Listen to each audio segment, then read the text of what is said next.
అందరికీ నమస్కారం అండి. Welcome to my channel. రేపే వరలక్ష్మి వ్రతం అండి. ఈ వరలక్ష్మి వ్రతం రోజున మనం తేలికగా చాలా తక్కువ ఖర్చుతో ఎటువంటి హడావిడి హంగామాలు లేకుండా మనం పూజలు చేసుకోవాలో ఈ వీడియోలు తెలియజేస్తాయండి. మీ దగ్గర ఉన్న కొన్ని సామాన్లతోనే, మీ దగ్గర ఉన్న కొన్ని పుష్పాలతోనే, మీరు చేసుకోగలిగే కొన్ని నైవేద్యాలతోనే మనం కలసం ఆనవాయితీ లేకుండా అంటే ఇప్పుడు కొత్తగా ఈ వ్రతాన్ని ఆచరించే వాళ్ళు కూడా ఈ వ్రతాన్ని అయితే ఈ విధంగా చేసుకోవచ్చండి. అంటే ఎలాంటి హంగు ఆర్భటాలకు వెళ్ళకుండా మన అమ్మవారికి మనస్ఫూర్తిగా మనం ఇలా పూజ అయితే చేసుకుంటే అమ్మవారి కృపా కటాక్షాలు మన మీద అయితే ఉంటాయండి. మీరు ఏం టెన్షన్ పడకుండా హడావుడి జాబ్ చేసే వాళ్ళైనా సరే ఇలా సింపుల్గా పూజ అయితే చేసుకోవచ్చు. అదేమిటో ఈ వీడియోలో అయితే నేను తెలియజేస్తాను. మన పూర్వీకులు ఇంతవరకు ఈ వ్రతాన్ని అయితే ఆచరించలేదండి. మేము కొత్తగా ఈ వ్రతాన్ని చేసుకోవచ్చు అనుకునే వాళ్ళు కూడా ఈ విధంగా తేలికగా ఈ పూజ అయితే చేసుకోవచ్చండి. ఇంకా కలసం ఆనవాయితీ లేదు, మీ పెళ్ళి కాని వాళ్ళైనా ఈ వ్రతం ఆచరించవచ్చా అంటే ఈ వ్రతం అయితే చేసుకోవచ్చండి. ఆ అమ్మవారికి, ఆ లక్ష్మీ అమ్మవారికి పూజ అనేది మనం ఆచరించవచ్చు. ఈ లక్ష్మీ అమ్మవారి వరలక్ష్మి వ్రతం ఆచరించడానికి ఎలాంటి ఆనవాయితీలు నియమాలు అవసరం లేదండి. ఎవరైనా సరే ప్రతి ఒక్కరు ఈ వ్రతం అయితే ఆచరించవచ్చు. ముందుగా ఈ వ్రతం ఆచరించాలనుకున్న రోజు తెల్లవారుజామున నిద్రలేచి మనం తలంటు స్నానం ఆచరించి మన ఇంటిని, పూజ గదిని శుభ్రమైతే చేసుకోవాలండి. బయట వాకిలికి చక్కగా ముగ్గు వేసుకొని మనం పసుపు కుంకుమలతో అలంకరించుకోవాలి. మనం ఎక్కడైతే పూజ చేయాలనుకుంటున్నామో అక్కడ పీట పైన పసుపు రాసుకొని అష్టదళ పద్మ ముగ్గు వేసుకొని వాటిపైన 3 గుప్పెలు బియ్యం వేసుకొని అమ్మవారి చిత్రపటం అయితే పెట్టుకోవాలండి. మీ దగ్గర ఏ పూలు ఉన్నాయో ఆ పూలతోనే అమ్మవారిని చక్కగా అలంకరించుకోండి. మనం చాలా తక్కువ ఖర్చుతోనే మన దగ్గర అన్ని సామాన్లు ఇంట్లో ఉంటాయి పూజకి కావాల్సినవి. మనం బయట నుండి పూలు, కొబ్బరికాయ, తమలపాకులు ఇవే తెచ్చుకోవాలండి.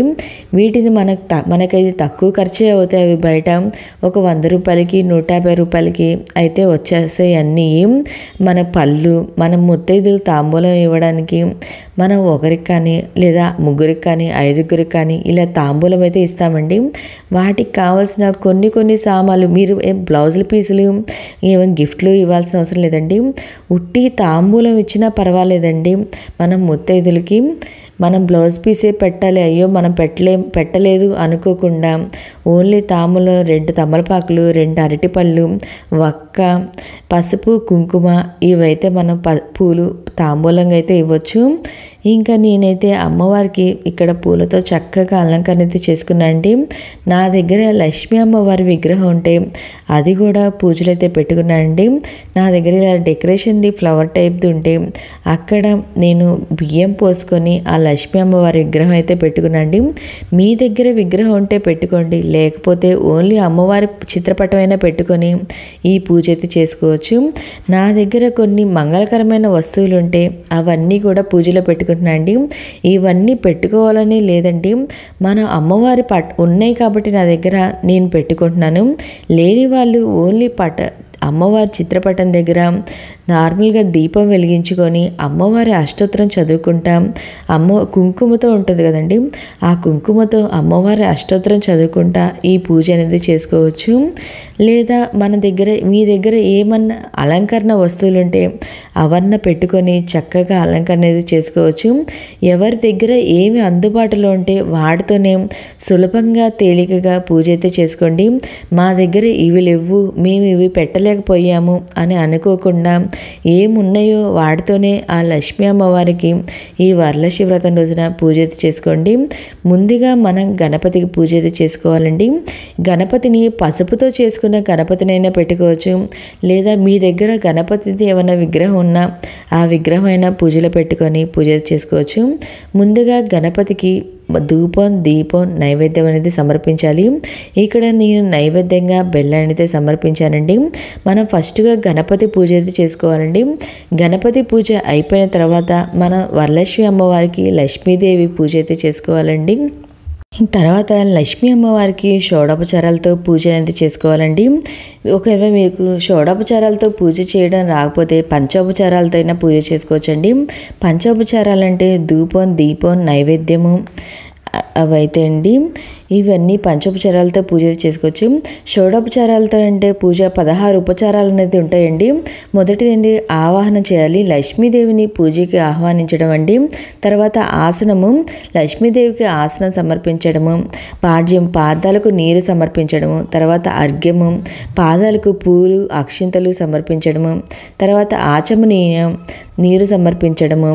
తర్వాత స్నానము, లక్ష్మీదేవికి పంచామృత స్నానము చేయించడము. తర్వాత వస్త్రము, కొత్త వస్త్రాలు సమర్పించడము. తర్వాత యజ్ఞోపవీతం, జంధ్యాన్ని సమర్పించడం.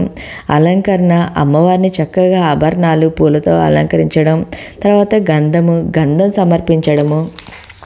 పుష్పము, పూలతో పూజించడము. ధూపం, అగరబత్తులు వెలిగించడం. తర్వాత దీపం వెలిగించడం. నైవేద్యం సమర్పించడం. తాంబూలం, తమలపాకులు, వక్కలు సమర్పించడం. మంగళహారతి ఇవ్వడం. తర్వాత నైవేద్యం సమర్పించి హారతి ఇవ్వడం. తర్వాత ప్రార్థన చేసుకోవడం. అంటే ఇలా మనకి 16 ఉపచారాలతో మనం 16 ఉపచారాలు చేస్తాము. కానీ వాటిని ఏంటంటే మంత్రాలలాగా చదవకుండా రాని వాళ్ళు ఏంటంటే అవన్నీ చేసేస్తాము. ఇలా మంత్రాలు అవేం చదవండి.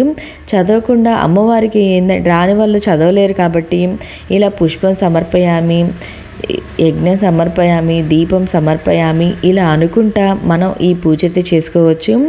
ఇంకా నేను తర్వాత ఇలా లక్ష్మీ అమ్మవారికి పూజ చేసుకున్న తర్వాత నా దగ్గర కామాక్షమ్మ దీపం ఉంటే కామాక్షమ్మ దీపం కూడా పూజలో పెట్టుకున్నా అండి.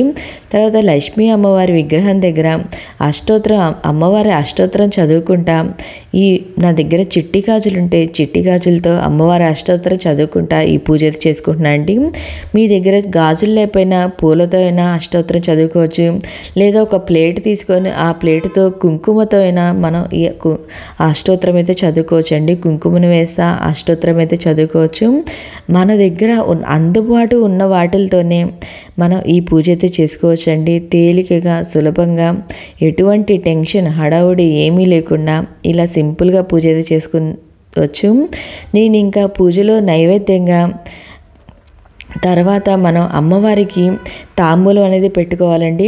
మీ దగ్గర ఉంటే కొత్త చీర, అమ్మవారికి 2 తమలపాకులు, 2 పళ్ళు, పసుపు, కుంకుమ, వక్క, ఇంకా కాయిను, గాజులు ఇవైతే పెట్టుకోవచ్చండి తాంబూలంలో. ఇంకా శనగలు ఇవి తాంబూలంగా పెట్టవచ్చు. ఒకవేళ ఇవి మా దగ్గర లేవు అనుకునే వాళ్ళు ఓన్లీ బ్లౌజ్ పీసు తాంబూలంగా అయినా పెట్టుకోవచ్చు. ఇది కూడా పెట్టుకోలేము అనుకునే వాళ్ళు ఓన్లీ 2 తమలపాకులు, 2 పళ్ళు, పూలు, పసుపు, కుంకుమ, ఒక్క ఇవైనా పెట్టుకోవచ్చండి తాంబూలం కింద. మీ దగ్గర ఏమి అందుబాటులో ఉంటే మీరు ఏమి పెట్టగలము అనుకుంటే పెట్టుకోగలము అనుకుంటే అమ్మవారికి అవైతే పెట్టుకోండి చక్కగా. నేను ఇక్కడ 2 బ్లౌజ్ పీసులు అయితే పెట్టుకున్నాను. పైన తాంబూలం అయితే పెట్టుకున్నాను అండి. 2 తమలపాకులు, పసుపు, కుంకుమ, వక్క, పళ్ళు, పూలు, గాజులు అయితే పెట్టుకున్నాను తాంబూలం కింద. ఇంకా ప్రసాదంగా ఈరోజు చేసుకోగలిగితే మీరు అమ్మవారికి ఏమేమి ప్రసాదాలు అంటే పులిహార, దద్దోజనము, బెల్లపన్నము ఇలా మీరు ఎన్ని రకాలు చేసుకోవాలనుకుంటే అన్ని రకాలు చేసి పెట్టుకోండి. చేసుకోగలిగిన వాళ్ళు, మాకు టైం లేదు మేము చేసుకోలేము అనుకునే వాళ్ళు ఇలా శనగలు, అమ్మవారికి శనగలు నానబెట్టి శనగలైనా పెట్టవచ్చండి. ఇంకా పాలతో పాయసం అనేది చేసుకొని తీపిగా ఆ ప్రసాదం అన్నీ పెట్టుకోవచ్చు. ఇంకా ఇలా నైవేద్యం కూడా సమర్పించిన తర్వాత అమ్మవారికి కర్పూర హారతి, మంగళహారతి అనేది ఇవ్వాలండి. ఈ విధంగా మంగళహారతి ఇచ్చి అమ్మవారిని పూజ అయితే చేసుకోవాలి. పూజ అంతా చేసుకున్న తర్వాత అమ్మవారిని క్షమాపణ కోరుకోవాలి. పూజలో ఏమన్నా తప్పులు ఉంటే మమ్మల్ని క్షమించు తల్లి లక్ష్మీదేవిని ఇలా మన క్షమాపణ అనేది కోరుకొని ఇంకా వచ్చే సంవత్సరం ఇంతకన్నా మంచిగా చేసుకునేలాగా చూడు తల్లి అని మన అమ్మవారిని క్షమాపణ కోరుకొని ఈ పూజ అయితే పూర్తవుతుందండి. చివరిగా అమ్మవారికి నారికేళ్ళను సమర్పించిన తర్వాత హారతి అనేది ఇవ్వాలి. తర్వాత మనం క్షమాపణ అనేది కోరాలి. ఈ విధంగా వరలక్ష్మి వ్రతం రోజు తేలికగా సింపుల్గా ఎవరైనా ఈ పూజ అయితే చేసుకోవచ్చండి. ఆనవాయితీ లేని వాళ్ళైనా, కలశం పెట్టుకునే ఆనవాయితీ లేని వాళ్ళు కూడా ఇలా చేసుకోవచ్చు. మీకు ఇంకా ఈ పూజకు సంబంధించి ఏమైనా సందేహాలు ఉంటే నా కమెంట్ బాక్స్లో కమెంట్ పెట్టండి. ప్రతి ఒక్కరికి రిప్లై అనేది ఇస్తాను. ఓకే అండి, థ్యాంక్ యూ ఫర్ వాచింగ్. మీకు ఈ వీడియో నచ్చితే లైక్ చేయండి, మీ ఫ్రెండ్స్ అండ్ ఫ్యామిలీ మెంబర్కి షేర్ చేయండి. ఓకే అండి, థ్యాంక్ యూ ఫర్ వాచింగ్.